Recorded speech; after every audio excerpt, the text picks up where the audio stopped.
የምንናገረው ወይም የምንማረው ከእግዚአብሔር ጋር መቆየት በሚል ሐሳብ እናወራለን። ማቴዎስ ወንጌል ምዕራፍ 22 ላይ በዚህ ዘመን በዚህ ጊዜ ከእግዚአብሔር ጋር ለማሳለፍ ለመሆን የሚጠቅሙንን ከእግዚአብሔር ቃል አንጻር እናያለን። ኢየሱስ ያድናል። እስኪ አሜን በሉ። ሃሌሉያ። የጌታ ስም ይባረክ። አጠገብ ያለውን ጨበጥ አድርግና ከእግዚአብሔር ጋር መቆየት ይሁንልህ በል እስኪ። የእግዚአብሔር ስም ይባረክ። እስኪ አሜን አሜን። ሃሌሉያ። ከእግዚአብሔር ጋር እንዴት ነው የምንቆየው? እግዚአብሔርስ እንዴት ነው እኛ ጋር የሚቆየው የሚለውን ሐሳብ እናወራለን። ከእግዚአብሔር ጋር የምንቆዩበት ወይም ከእግዚአብሔር ጋር የምንቀጥልበት የመጀመሪያው እግዚአብሔርን በኃይል መውደድ፣ ወደ እግዚአብሔር በኃይል መቅረብ፣ ከእግዚአብሔር ጋር በኃይል መስማማት፣ ከእግዚአብሔር ጋር መቆየት እግዚአብሔር ጋር እንድንቆይ ያደርገናል። አሜን አሜን። እስኪ ኢየሱስ ጌታ ነው በሉ። ኢየሱስ ጌታ ነው። ስለዚህ የመጀመሪያ እግዚአብሔርን ምን እናደርገዋለን ማለት ነው? እንወደዋለን ማለት ነው። እግዚአብሔርን በሙሉ ልባችን፣ በሙሉ ሐሳባችን፣ በሙሉ ማንነታችን እንወደዋለን። በዚህ ሰዓት እግዚአብሔር ምን ያደርጋል? ከኛ ጋር ቆይታ ያደርጋል። ከኛ ጋር ይኖራል ማለት ነው። ከእግዚአብሔር ጋር እንኖራለን ማለት ነው። ጌታ ይባረክ። አሜን። አጠገብ ያለውን ጨበጥ አድርግና እግዚአብሔርን ውደድ በል እስኪ። እግዚአብሔርን መውደድ ማለት በል እስኪ በቃላት ብቻ አይደለም፣ በልብም በሐሳብም በድርጊትም በውሎም መውደድ ያስፈልጋል። ኢየሱስ ያድናል። በሙሉ ልባችን እግዚአብሔርን ምን እናደርገዋለን ማለት ነው? እንወዳለን። ይሄ መጽሐፍ የምናገኘው ማቴዎስ ወንጌል ምዕራፍ 22 ከቁጥር 27 ላይ ጌታ አምላክን በሙሉ ልብህ፣ በሙሉ ነፍሲ፣ በሙሉ አእምሮ ውደድ ይላል። የሚገርማችሁ ነገር መጀመሪያ በሙሉ ልባችን ከወደድነው ሁለተኛ ነጥብ ያራቁት በጸሎት መጽናት ይላል። በጸሎት መጽናት፣ በጸሎት ስንጸና ሁሉ ጊዜ እግዚአብሔር ምን ያደርጋል? ከኛ ጋር ይሆናል። ሁሉ ጊዜ ማለት ነው። እንዴት እንጸልይ ለምትሉ ሰዎች ለራሳችን አዋጅ አውጀ ለ3 ቀን ጾም ጸሎት፣ ለ30 ቀን ጾም ጸሎት እንዲሁም ደግሞ ለወራት ብለን የምናውጀው አዋጅ እኛ ራሳችን ወደን ፈቅደን ሰተን ጊዜ ሰተን የምንጸልይ ጸሎት አለ። ሁሉ ጊዜ ደግሞ የምንጸልይ ጸሎት አለ። ሁሉ ጊዜ በልባችን ከእግዚአብሔር ጋር የምንሆንበት፣ በድካማችሁ በብርታታችሁ እግዚአብሔር ጋር መቅረብ መቻል አለባችሁ። ያለበለዚያ ይሄ ዘመን እጅግ ክፉ ዘመን ውስጥ ነው ያለው።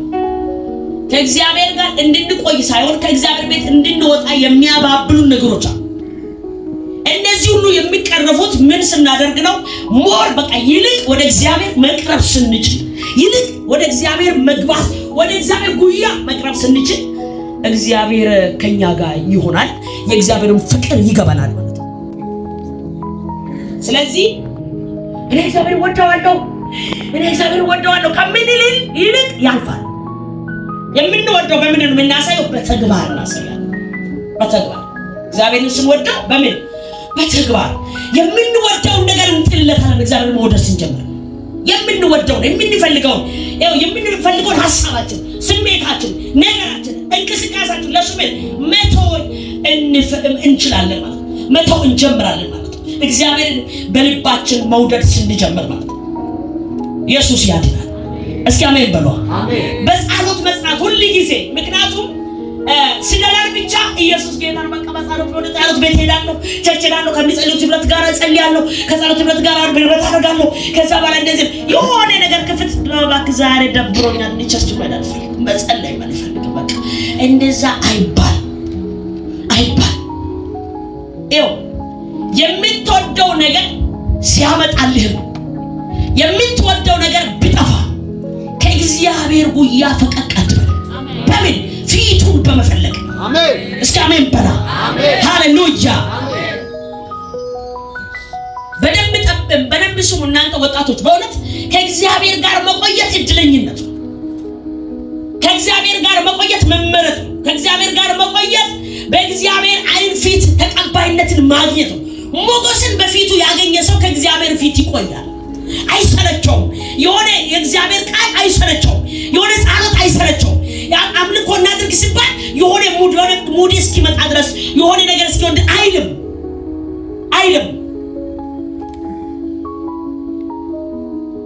ስለዚህ ከእግዚአብሔር ጋር መቆየት በጸሎት ህብረት ማድረግ ይሻላል። አጠገብ ያለውን ጨበጥ አድርገን እኔ ከዛሬ በኋላ እነሳለሁ አንተስ በለው እስኪ እባክህ። ቆርጬ እነሳለሁ አንተስ ተዘጋጅተሃል ወይ በለው እባክህ። እጸልያለሁ በለው። ሃሌሉያ። ስለዚህ እግዚአብሔር ምን ይፈልጋል? የትውልድን በረከት ለማስለቀቅ ትውልድን ለማስለቀቅ እንዳንተ ያሉ ወጣቶችን ከዓለም ለማምጣት አንተ ቀድሜ እዚህ ጋር በእግዚአብሔር እግር ስር መውደቅ አለብን። አንድ ዘር ስንዘራ አንድ ስንዴ ከተዘራ በኋላ ያ መጀመሪያ የነበረው ይሞታል። አፈር ውስጥ ይሞታል። አፈር ውስጥ ሲሞት ግን ያቺ ፍሬ ያለች ትንሿን እሷ ወደ መሬት ውስጥ ጥሎ ነው የሚሞተው። ወደ አፈር ካገኘ በኋላ ያኛው እየበሰበሰ ይሄዳል። ሲበሰብስ ፍሬዋ ወደ ውስጥ እየጠለቀች ትሄዳለች። ያቺ የጠለቀችው ከፍ እያለች ትመጣለች። ሲወጣ ስንዴ አንዷ የሞተችው ብዙ ፍሬ ይዛ ትመጣለች። ስለዚህ እናንተ አሁን በእግዚአብሔር ፊት ጊዜ ስትወስዱ አሁን ለዓለም እየሞታችሁ ነው፣ ለስጋችሁ እየሞታችሁ ነው፣ ለፍላጎታችሁ እየሞታችሁ ነው፣ ለሚያምራችሁ ነገር እየሞታችሁ ነው። ነገር ግን ነገ እንደናንተ አይነት ጀግኖች ይዛችሁ ልትነሱ ነው። እስኪ አሜን በል ባካንተ። ሃሌሉያ። ኢየሱስ ያድናል። በቃ አየህ፣ ለጌታ መኖር ስትጀምር ለስጋ መኖር አትችልም። በስጋ ላሉት አንተ ሞተሃል፣ በመንፈስ ላሉት ግን አንተ ነግተሃል። ወደዚህ ነው የምላችሁ እኮ ከእግዚአብሔር ጋር እየኖርክ ለስጋ መኖር አትችልም። እንደ ስጋ ሀሳብ መሆን አትችልም። እንደዛ ነው ማለት አትሰራም፣ አትበላም፣ አታጭድም፣ አትለብስም፣ አትነግድም ማለት አይደለም። ይሄ ሌላ ጉዳይ። ነገር ግን መስረቅ አትችልም፣ ማጭበርበር አትችልም፣ መዘሞት አትችልም፣ ክፋት መስራት መግደል አትችልም፣ እንደሌላ ማሰራት ማጭበርበር አትችልም፣ መስረቅ አትችልም። ወደ ክርስቶስ ስትመጣ እውነቱን መንገድ ይዘህ ትሄዳለህ። ስለዚህ ይሄን የሚያደርገው ደግሞ አብልጦ ወደ ጌታ መጠጋት ስትችል በጣም ሰዓትን ደቂቃህን ሳታባክን እረፍት ሳትሰጥ በኃይል ወደ ጌታ መቅረብ ስትጀምር አንተ የማታውቀው የእግዚአብሔር ባህሪ አንተ ውስጥ ማደር ይጀምራል። እስኪ አሜን በል እባክህ አንተ ሰው። ሃሌሉያ።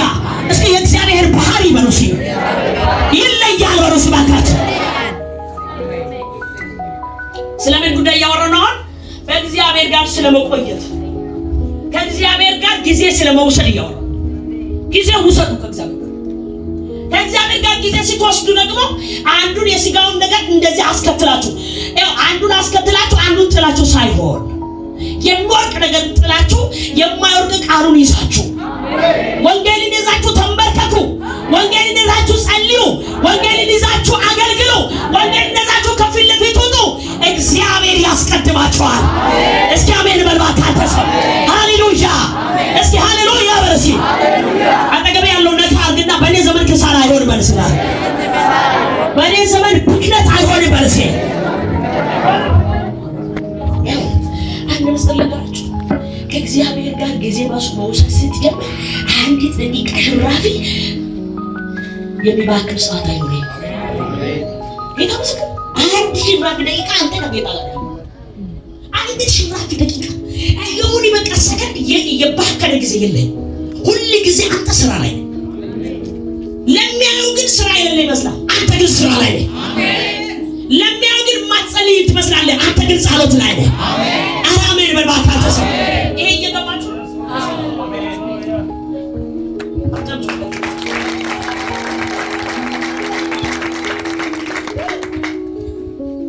ይሄ ሁሉ የሚሆነው በእግዚአብሔር ፊት በጸሎት ጸንተህ ስትቆም። ጸሎትን ልምዳችሁ አሉ። አንዳንድ ሰዎች ወሬን ልምድ ያደርጋል፣ ሐሜትን ልምድ ያደርጋል፣ ስርቆትን ልምድ ያደርጋል፣ ማጭበርበርን ልምድ ያደርጋል፣ ብዙ ነገር ልምድ ያደርጋሉ አይደል? ኢየሱስ የሚባል ነገር አለ። እግዚአብሔር በእኛ ውስጥ የጸሎትን ሱስ ይሽተትልብን። አሁን ከብዙ ሰዎች ህይወት ማለት ነው ጸሎት ሞቷል።